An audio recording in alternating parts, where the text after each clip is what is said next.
Ya, pemirsa, Jakarta sempat dilanda kemacetan panjang hingga viral di media sosial. Kemacetan hingga 20 km terjadi di sepanjang jalan arah Grogol, Semanggi hingga Cawang. Bahkan membuat penumpang Transjakarta terpaksa berjalan kaki agar tak terjebak macet.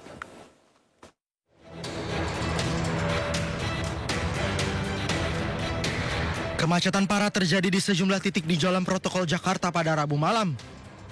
Salah satunya di perempatan Tanah Abang, Jakarta Pusat dan arah Grogol, Jakarta Barat menuju Cawang, Jakarta Timur.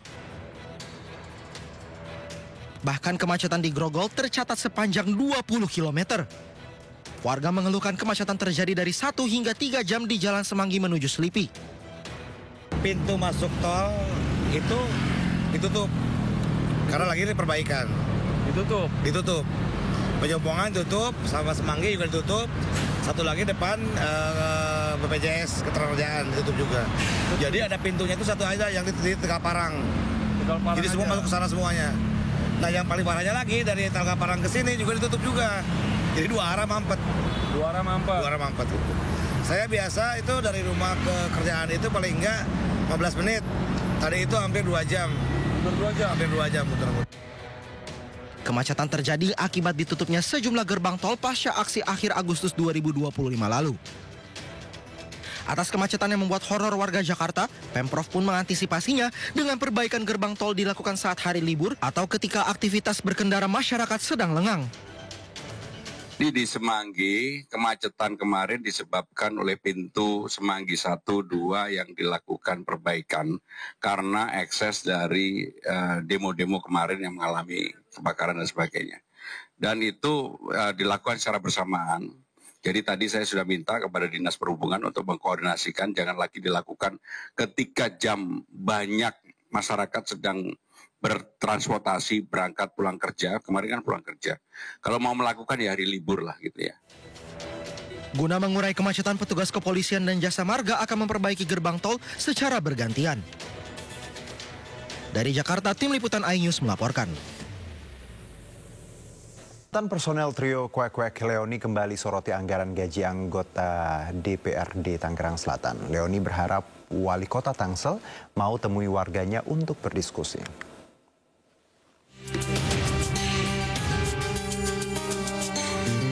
Artis Leoni Fitria Hartanti kembali menyoroti anggaran gaji anggota DPRD Tangerang Selatan. Tak main-main, anggaran itu mencapai 46,67 miliar rupiah. Bahkan anggota DPRD juga mendapat alokasi untuk pakaian dinas hingga 393 juta rupiah.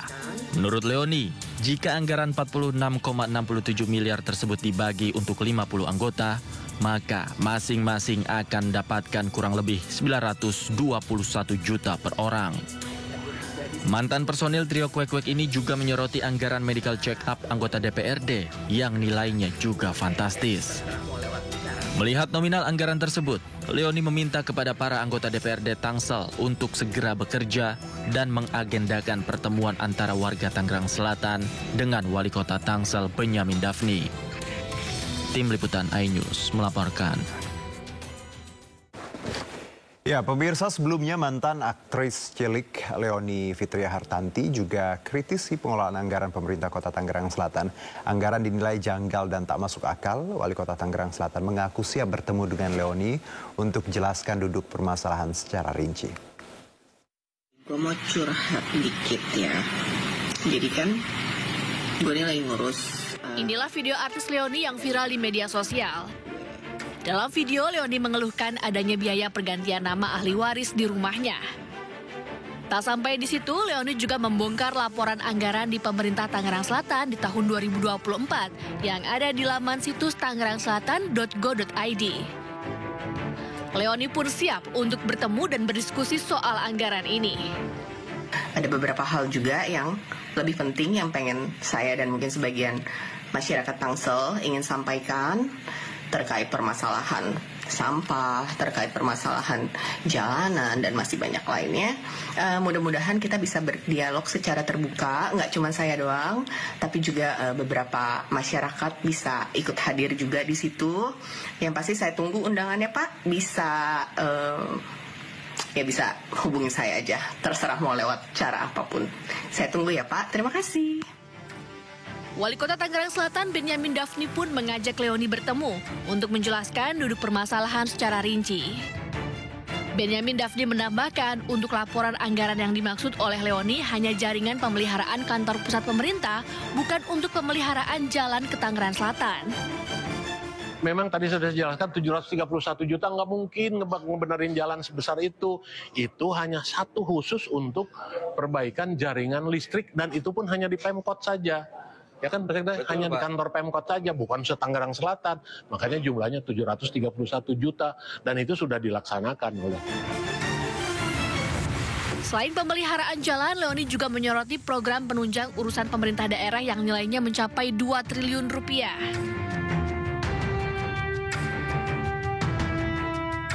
Dalam laporan ini, jumlah beban pegawai pemerintahan Kota Tangerang Selatan mencapai 1,2 triliun rupiah. Sementara anggaran untuk bansos yang diberikan untuk warga hanya sebesar 136 juta rupiah.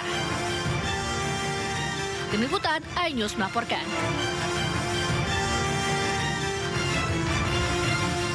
Polisi terus selidiki kematian bocah perempuan 8 tahun yang jasadnya ditemukan di kos-kosan kawasan Pejagalan Penjaringan Minggu lalu. Polisi periksa 7 saksi termasuk ibu dan ayah korban.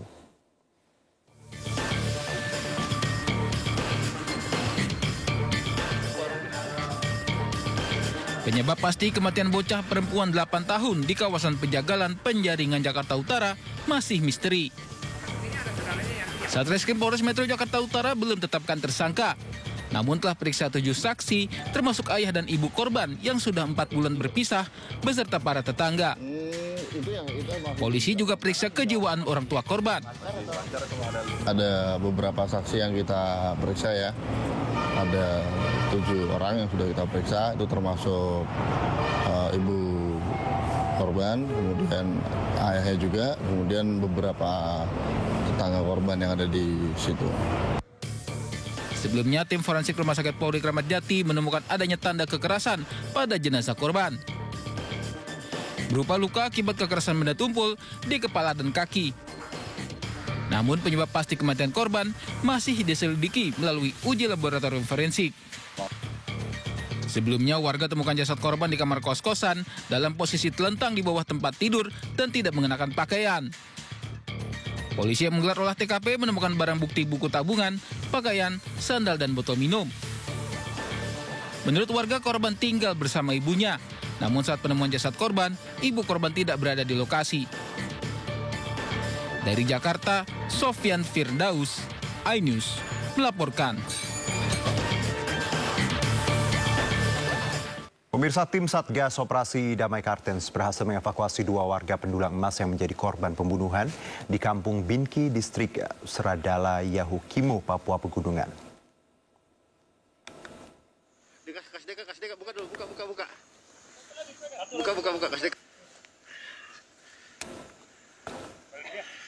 Kedua korban diketahui bernama Desen Domingus dan Marcelinus Manek. Mereka ditemukan sudah tidak bernyawa setelah diserang kelompok kriminal bersenjata atau KKB saat beraktivitas di area pendulangan emas. Proses evakuasi dilakukan oleh tim gabungan dan jasad korban berhasil dibawa dengan aman ke RSUD DKI Kabupaten Yahukimo. Tibanya di rumah sakit, keduanya langsung ditangani pihak medis untuk proses identifikasi dan otopsi. Hingga kini aparat masih melakukan penyelidikan di lokasi kejadian untuk mengungkap motif dan menangkap pelaku di balik serangan tersebut.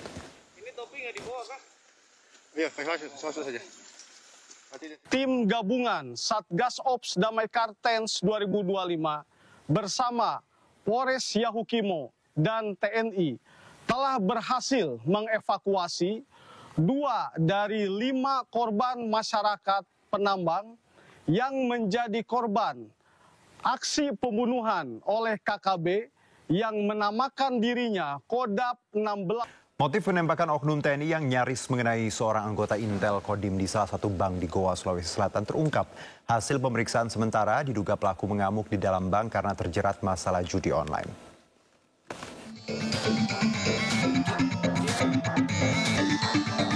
Oknum TNI yang lepaskan tembakan ke arah Serda Fahri, anggota satuan Intel Kodim di pos security sebuah bank di Goa, Sulawesi Selatan, ternyata alami stres karena terjerat masalah judi online dan memiliki banyak utang. Hal itu terungkap setelah Praka SI diperiksa di Polisi Militer Komando Daerah Militer atau Pomdam 09 Hasanuddin.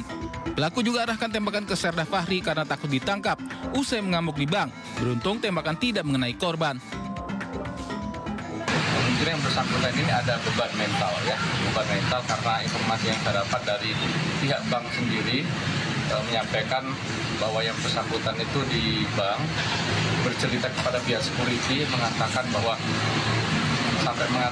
kenapa negara ini belum mengesahkan undang-undang perampasan aset dan sebagainya. Jadi kemungkinan analisa kami memang agak kurang sehat, ya kan, dan mungkin banyak masalah. Ya. Salah satunya mungkin terpengaruh oleh kinerja Haidon ataupun terlibat judi online ataupun dengan utang yang banyak. Praka SI juga telah melanggar aturan dengan membawa senjata api keluar dari kesatuan sehingga terancam mendapat sanksi berat. Sebelumnya Praka SI diamankan setelah melepaskan tembakan di dalam bank di Goa.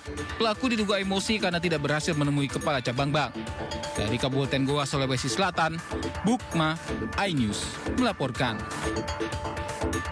Penganiayaan penjaga rumah artis Zaskia Meka terus berlanjut dan hasil pemeriksaan sejumlah saksi dan rekaman CCTV menunjukkan pelaku anggota TNI dan kasus ini sudah ditangani Pom dan Jaya.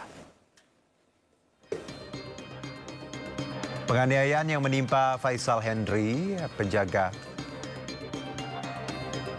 rumah pasangan selebriti Zaskia Meka dan Hanung Bramantyo terjadi Senin lalu di Jalan Ampera Raya, Ragunan, Pasar Minggu, Jakarta Selatan. Dari rekaman CCTV terlihat korban dianiaya pemotor yang mengaku sebagai anggota TNI. Usai kejadian, korban melaporkan kasus ini ke pihak kepolisian. Namun dari hasil pemeriksaan saksi dan rekaman CCTV, diketahui ternyata pelaku merupakan anggota TNI. Sehingga kasus ini pun kini dilimpahkan ke pihak Pomdam Jaya namun hingga kini pihak Pomdan belum mau mengungkap pelaku penganiayaan dengan alasan masih dalam pemeriksaan.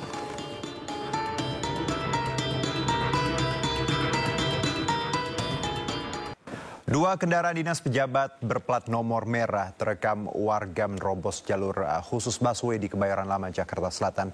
Sontak aksi tak terpuji itu mendapat komentar negatif ribuan warganet. Dua kendaraan berplat nomor merah atau mobil dinas terekam kamera nekat melaju di jalur koridor 13 yang seharusnya hanya diperuntukkan untuk bus Transjakarta saja. Salah satu warga mengaku kejadian saat dirinya tengah menunggu kedatangan bus Transjakarta di halte Kebayoran Lama pada pukul 6.30 pagi. Tiba-tiba mobil yang diduga milik seorang pejabat beserta pengawalnya lewati jalur yang seharusnya tidak boleh dilalui kendaraan pribadi. Sontak video ini viral dan ditanggapi ribuan komentar negatif warganet. Namun hingga kini belum diketahui kendaraan dinas itu milik siapa. Gubernur Jakarta Pramono Anung pun merespon kejadian ini usai viral. Ia menyatakan jika pengendara yang melakukan pelanggaran ini pasti akan mendapatkan ejekan dari masyarakat. Kemudian menggunakan jalur busway dan sebagainya. Dan ini pasti dibully lah oleh publik. Eranya sudah era digital, sehingga orang dengan sangat gampang untuk mengetahui. Dan saya berdoa mudah-mudahan yang menggunakan plat merah itu ketahuan. Pramono juga mengingatkan jika di era digital saat ini, seseorang bisa dengan mudah menjadi sorotan publik, apalagi dia pejabat negara. Tim Liputan iNews melaporkan. Kepala Pusat Penerangan TNI Brigjen Marinir Freddy Ardiansyah angkat bicara soal mobil dinas yang masuk ke jalur busway di Kebayoran Lama, Jakarta Selatan. Pihaknya mengaku masih menelusuri kebenarannya.